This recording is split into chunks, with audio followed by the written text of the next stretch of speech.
English learners are the fastest increasing segment of our student base. Since 1998, the number of English learners in the United States school has quadrupled. Although English learners remain concentrated in California, Florida, Illinois, New York, and Texas, many other states, including Nebraska, Oregon, Nevada, North Carolina, the District of Columbia, and my own state, Pennsylvania, has seen an influx of families who speak language other than English. While some of these students from various linguistic origins are similar in that they must learn a second language, everyone is distinct in terms of English abilities, language academic attitude, and educational experience.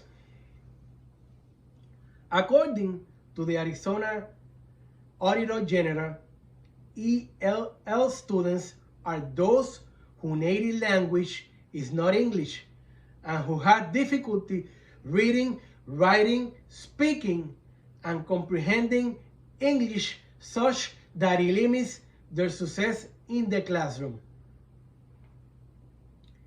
ESL stands for English as a Second Language. This term is used to describe programs and courses designed to teach English as a second language. Bilingual instructions refers to the use of two languages during school instruction. This generally involves using student native language in conjunction with the acquisition of a second language. Bilingual instruction is banned in some states and schools. Sheltered instruction is a teaching approach that integrates instructions of contents with language development. Finally, a structured English immersion, or ESEI, are strategies to make content understandable for ELL students. Human agencies has been extensively studied in literature throughout history. Learning via meaningful and pertinent activities that are motivated by students' interests and frequently self-initiated with the help of teachers is referred to as student agency. Simply put it this way, a student agency provides students with a voice and frequently a choice in their educational experiences. In contrast to the behaviorists and determinism, Dewey claimed that choice and deliberation reflect one's agency and define human nature. According to Vygotsky, people assume agency when they negotiate and engage in social interactions, employing tools and social practices. Bandura emphasized that agency is linked to a person's self-efficiency and desire for control over their learning activities as seen from a social cognitive perspective. Other viewpoints stress how people challenge instructional norms and approve behaviors to promote their agency or present agency as a motivating idea that empowers people to make decisions.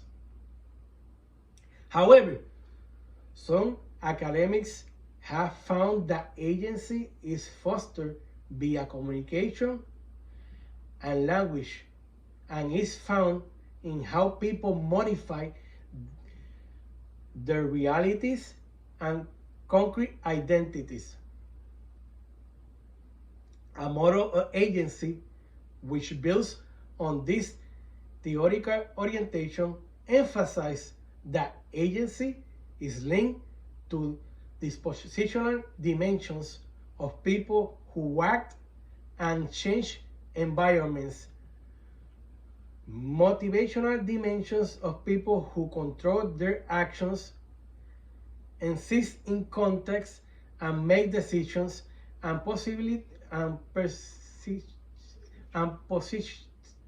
positionality of people who negotiate and interact within complicated social contexts.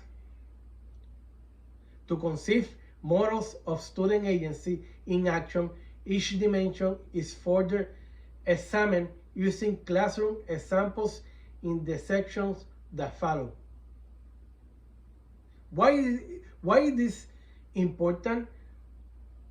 On the introduction of EL, students are creative and positioned as content leaders in the classroom in this context. And teachers collaborate with their students to participate in flexible and adaptable teaching. Such settings can create rich learning environments for both students and teachers. The basic tenet of Arizona language development approach is that all people at all levels of the educational system have an active role to play, ensuring the success of achievement of the over 80,000 multilingual students who attend Arizona schools. English learners, students are valuable members of our education community. The four guiding principles for comprehensive educational curriculum for EL students in Arizona represent the evidence-based and essential elements of the core. The four principles of Arizona language development approach include asset-based behaviors and expectations, integrated instruction in disciplinary language and content, targeted and explicit language instruction, and finally, assessment, monitoring, and feedback.